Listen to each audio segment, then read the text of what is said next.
Welcome to the In My Opinion Show with Ronald Barrington Robinson and friends. I want to welcome Mrs. Jackie Williams. Hello, guys. And Mr. Henry Haddon. Good afternoon, Ron and Jackie. And to our millions of viewers worldwide, welcome to the In My Opinion Show. Let's talk about the elections 220. We have the three front runners. All right, right now we have former Vice President Biden. We have Elizabeth Warren, and we also have Bernie Sanders. Vice President Biden is now the front runner. Okay, now I'm putting my vote on Biden. All right, so we've got to have honesty and truthfulness in the White House, because right now it's in chaos, and this is America, was the most respected country in the world.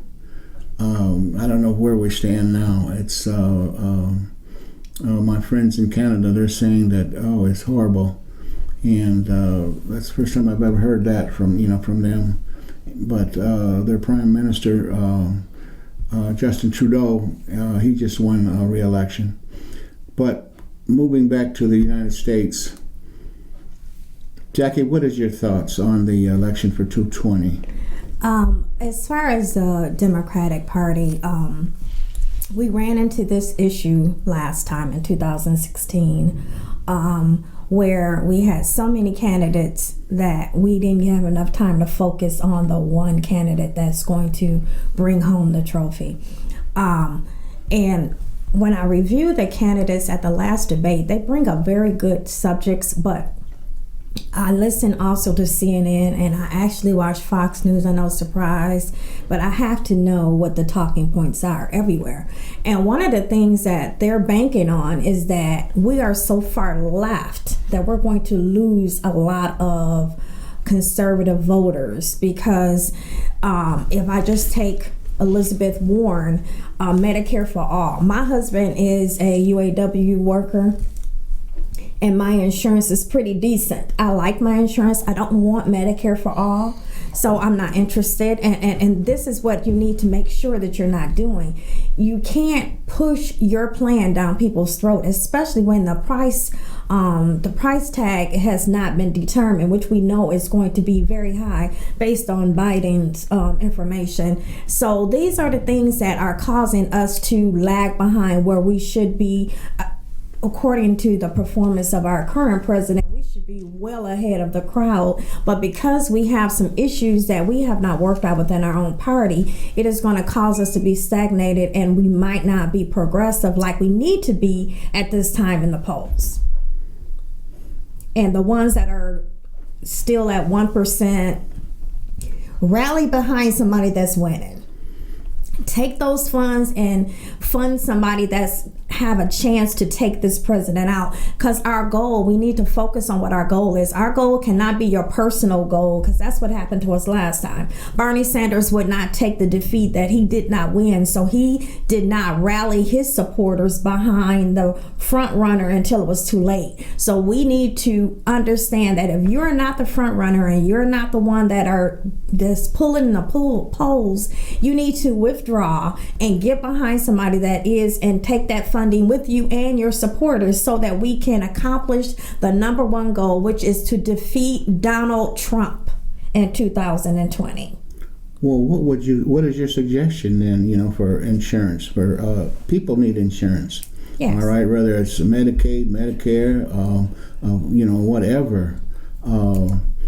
Before Affordable Care Act, all right, with President Obama, there wasn't that, with his program, it insured multiple millions. Right. All right. And these people need this insurance. And that's understandable, and I want them to be able to obtain. But what I would suggest is kind of what I think Pete Buttigieg and also Biden suggested, that we just build off of Obamacare versus starting all over and having all these issues. But one of the things I want to bring up is that during the Trump administration, they withdrew a lot of the things that Obama had in place, like being penalized if you didn't have insurance, which pushed people to get insurance because I learned from Henry is that when you are not insured, you go to the hospital, that's the taxpayer's cost. So when we had the penalty, they had to go out and pursue it where it's not costing the taxpayers at the end of the day. So with them taking that out, it also took away funding to help pay for the insurance. So we did a lot of things that we need to have reestablished the penalties, and also not having any being able to get on insurance even if you have pre-existing conditions and all of those kind of things. So you have to speak to the country as we're trying to move forward, not go into left field and talking about Medicare for all, which they said was going to be established in a 5-year, it would take 5 years, and then the price tag again that they're estimating is going to be in the trillions. I mean, make it make sense. You want to make sure that you're not defeating yourself with your own plan. And our own counterparts are saying, for you to have a plan, Elizabeth Warren, for everything else and not have a plan of how we're going to pay for this, that draws a big question mark. So what we don't want to do is bring everybody to the mountaintop and can't deliver. You don't want to do that, because then you're going to have disgruntled voters and they're not going to trust the party. So we need to establish what's going on. And then another side note real quickly is that yesterday during the funeral of Elijah Cummings,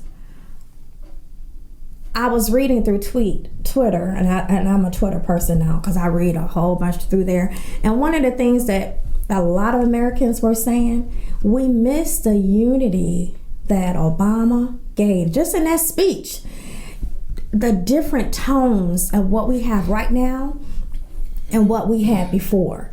People miss that. Even with Clinton getting up and he read out a speech and he didn't have any cards because it was from the heart. See, when you're speaking from the heart, you don't have to make up all these things and all this kind of stuff. And then Obama talked about being kind, and even if you disagree, still being able to deliver it in a package where you're not hurtful. So these are things that are important for us as Americans, because we have fallen off the wagon and we need to reestablish ourselves as unified, not a divided country. And that's where our presidential candidates have to get us there. They have to show us that they can get us there, or we're going to stay right here. And also too, other industrialized nations, all right, such as Canada, because I'm very familiar with their insurance program. They insure everybody over there, all right? And the people love it. But if you hear the pundits on the news, they're saying, oh, no, but they're lying, okay? I guess you would call it universal health care over there. Mm-hmm. Canada has it, Sweden, Finland, England. But one of the things that I found out, your president actually said, President Trump said it yesterday. He said that Elijah Cummings was passionate about lowering the cost of prescription drugs. Mm-hmm. But one of the things that they found out was that America is not being charged the same rate as other countries. See, so it's easier for them to do it because they're not paying what we pay. When they compared the cost of what Canada pays and what other countries pay, we were way off the scales. And so we got some homework to do within our, country to figure out why and I'm sure they're charging us more because they think we can pay more. So we need to have that conversation also. Those are things that America wants us to move forward with. And they need to take the price fixing, out of the drug industry. The companies that produce, the drugs and so forth, and keep those lobbyists. Keep their ass out of they're not. picture. It's not like they're not making money because they report record-breaking. But people are paying out of their. They're depleting their savings and all of that just to pay for my mom. One of her prescriptions. It wasn't even an increase of $2, $3. It was an increase of $20. $20 increase, and then you go and look at their profits, and they're just off the chart. Mm-hmm. That should not be acceptable. you know, and the people that these corporations, that the people that are running them, the CEOs, are making hundreds of millions of dollars. Okay. Yes. And but getting back to the elections, you know, 2020. But those are important factors that real absolutely. Americans are talking about. You know. And they should know that. And they got to. These politicians have to stop lying to the public. All right. I mean, what's the point in lying? Just tell the truth. Let it fall where it may. Okay. It's too much of. What messages is this sending out to our young people? All right. Lying is okay. Now, I used to get if I lied to my parents. You couldn't even say the word lie. You know? you couldn't even, because our respect level is so far from where it is right now. You couldn't even say the lie, so let alone get away with one. And you better not, side eye them either, boy. I'm telling you. Roll your eyes. What do you think, Mr. Hatter? I agree with much of what Jackie said about, she didn't mention the word, socialized medicine. And the American healthcare system that we have now. The Medicaid, Medicare was a government-funded insurance program that was created in the 60s to benefit basically Black Americans, because they were the ones that claimed that they were left behind in the healthcare system. And then they created the healthcare centers around the nation. And I have to say, I respected Elijah Cummings. I saw him every year. Always the tough-selling individual that he was for the programs that he sponsored and supported. It was unfortunate that he did say, even if Baltimore was one of the cities that didn't do a lot to help out his people, that wasn't his fault. He can't be responsible for everything. Right. But he's a symbol at the top because he has the furthest to fall. And Jackie, you were right about comparing your husband's insurance as a recipient of General Motors insurance or wherever he works, compared to people who don't have insurance. And the government's interest in driving socialized medicine into the system. We're not ready for that. We are a wealthy country. We've been a wealthy country too long. We still have wealth that yet can be redistributed in this country so we can take care of it without socialized medicine. And with respect to Canada's healthcare system, the way I understand it works, you have to wait for several months before you're scheduled into surgery. And here we want immediate surgery. If we have cancer, we want it removed right now. We've had blood pressure, we want the correction right now. But I understand that that is part of the negative aspects of the Canadian system. And many of the Canadian system, my students, foreign exchange students in Denmark, Sweden, and Germany, they've had, at least Denmark and Sweden, have had socialized medicine for a long time. My student's mother was a doctor in Sweden. And so Sigmar had all of the opportunities to go to college and, following his mom's, following the Swedish socialist system. And they enjoyed things that American kids don't enjoy. But American kids, in exchange for that, have a lot more things about what they can do and where they could go and what they can believe and stuff like that. Swedish kids don't have. That's got to be worth something. And I know that many Republicans will probably not agree with me about Elijah Cummings or where we need to go to make the healthcare system better than what it was. Now, in the old days, there, like you said, one of you said, that the Republicans took back in this last election cycle some of the things that Obama signed in as good for medicine.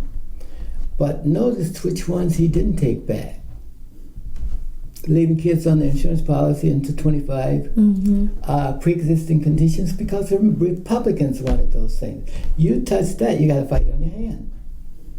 And I always said on this show, that those two elements, and there was a third one that I knew that Republicans in general had no objections to.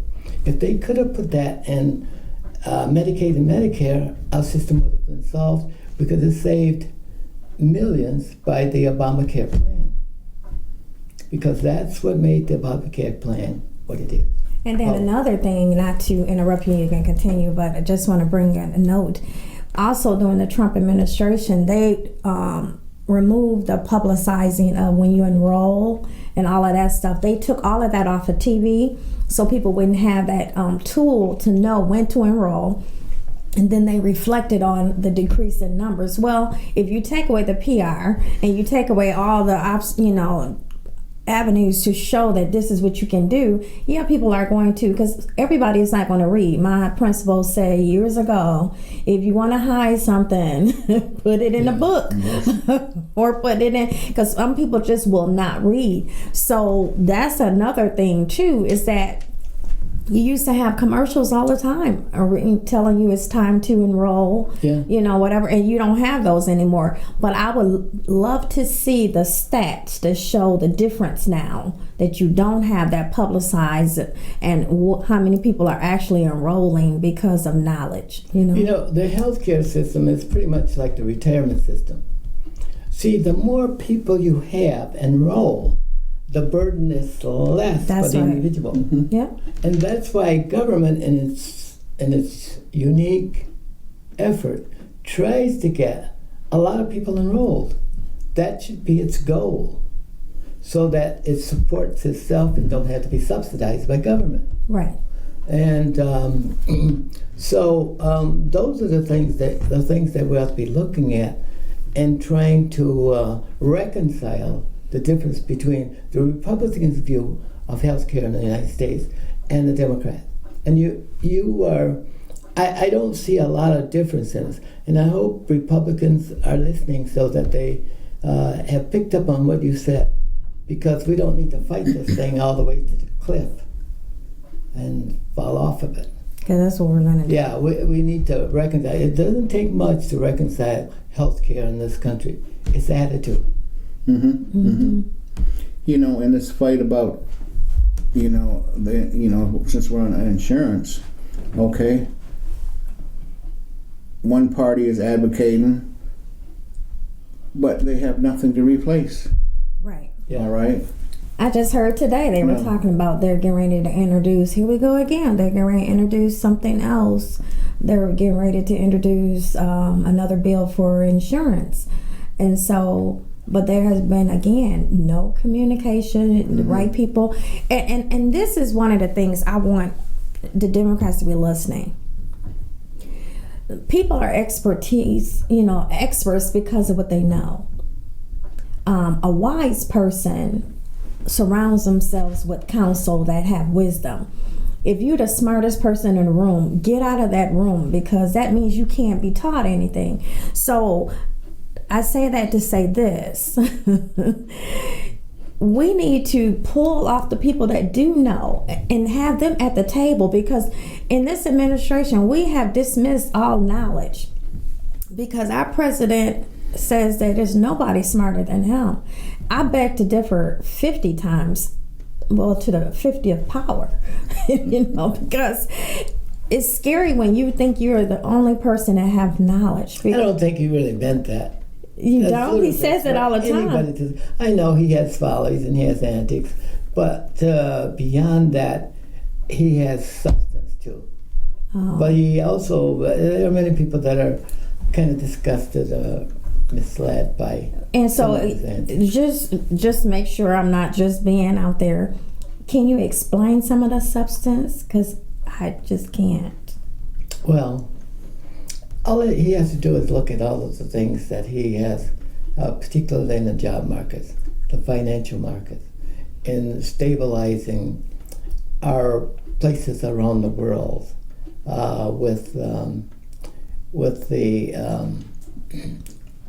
the new practice that we will not support you in the United Nations. You must carry your own. The Americans are you talking about the Syria?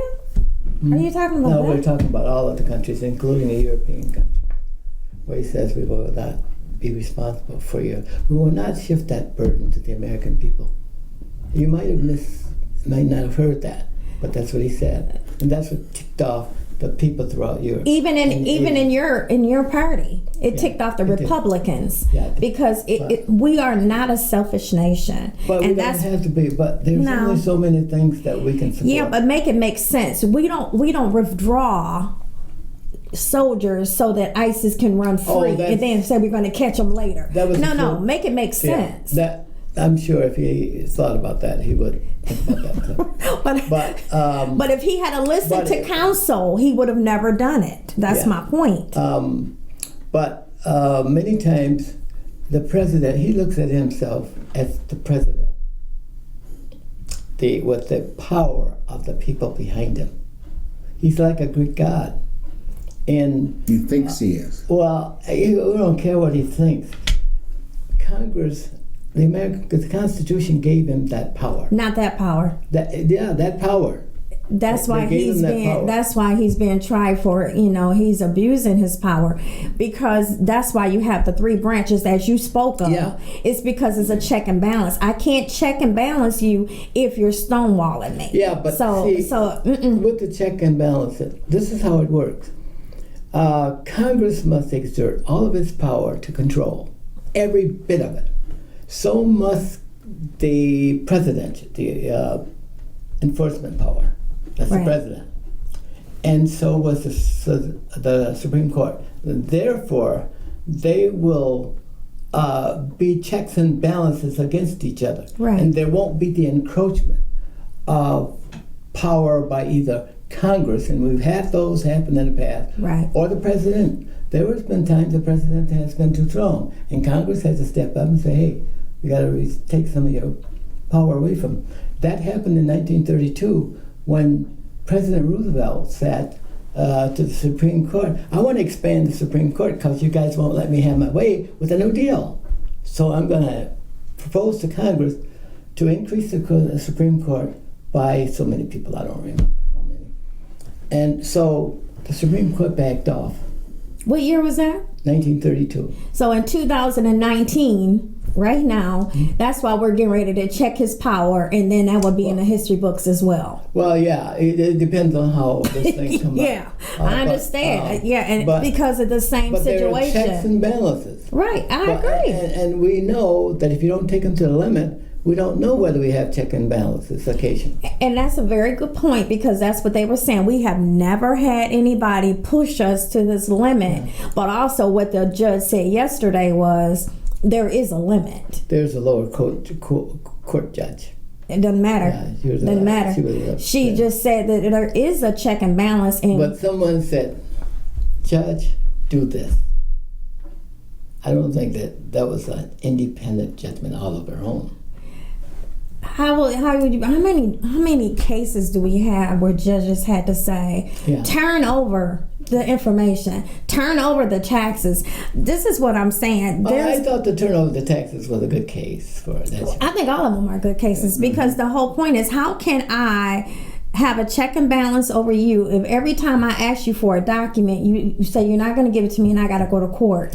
That drags out stuff being done. And then you want to get on TV and say we're not being able to move forward. Well, we can move forward, and as Nancy Pelosi said, we can do two things at once. We can impeach, the president and have inquiry, and also still have bills coming to the desk of the Senate. But we just need the Grim Reaper to put them out so we can have a vote. Nancy Pelosi, I supported her in her position when she was apolitical in this. She says, guys, don't take this to impeachment. The other things have to happen or we can't win. Mm-hmm. I thought she was very deliberate in her judgment. And many other people thought so too, both Democrats and Republicans. But I thought that the president is restraining himself from his strong positions that he's taken in this process, because I think he now sees that the mistakes of some of his actions I think he is. I think he has remorse in some of it, because that's why I think, you know how a little kid fights and then just start yelling at everybody that's near them. I think he's acting out because he realizes that he's taking some things too far. And I think he's finally beginning to realize somewhere in that id in his mind, okay, that he could be going to prison. All right. Well, I don't think that he thinks of that. Well, you heard what the judge said the other day. Well, his own lawyer said, bless his heart, that he cannot be tried for any crime that he does, and the judge had to say, really? Yeah, because he can't be tried because he's the president. And she said, that's not true. No, that's not true. But guys, I think the president was mired in his own thoughts about how people were fighting against him to keep him from realizing his goals, from pursuing those goals. The Democrats were. And he was being criticized at every turn, no matter whether it's the wall or Korea. It depends on which way the wind was blowing. That's how Democrats were perceived to take this issue, just to defeat Trump.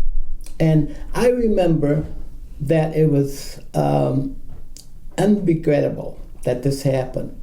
Who was the Speaker of the House in 2016? Boehner? No. Yeah, it was. Who was? Banner. He No. Who? Oh, Ryan. No, there was another person. Gingrich. He said that we will defeat Obama at any cost. No, it was in Obama. Oh, I remember before he even went into office, they said Who whatever was it? he does, that was Banner. Oh, was it? Mm-hmm. Well, I think that created something. Oh yeah. And we're spiraling off in that direction where Democrats now are repeating the process that the Republicans I almost was in total agreement with you until I cannot go after you if you're not doing anything, because you know what Obama did? Obama had no scandals. No. And I'm very proud to say that he had no scandals, though they did not. I mean, trust me, they looked under every rock they could find, but he didn't have any scandals. But I agreed that spirit does transfer. But my point is, that might have created what we're seeing today. And that's unfortunate. Once those things start and bloom, they will never reverse themselves. We got to go on, we got to reach critical mass so that we melt But down. let's go back. I've been watching a lot of history because I think about you when I do history. We are repeating Nixon Watergate, because watch the difference. They did Tricky Dicky. They did a whole, I think it was 6 series. On there, it shows it's a lot of parallels that they're doing. You knock down the press, don't, stonewall, won't turn this in. The same thing that Nixon did is what Trump is doing right See, now. Trump looks at the press as the enemy. So did Nixon. And other people also have said that the press has not been fair to President Trump. He's not fair to people. As a reaction, but the press is not supposed to be have fear, reprisal. That's why they were created without and regulation. they're not supposed to be disrespected, call out their name and all that kind of stuff. Well, we're not talking about that. Yeah, we are. Hang on. With that, we got to bring the show to a close. But we will revisit. I apologize, Mr. Hatter, but our 30 minutes is up. Until next time, this is Ronald Barrington Robinson and friends saying, from the In My Opinion show, stay focused.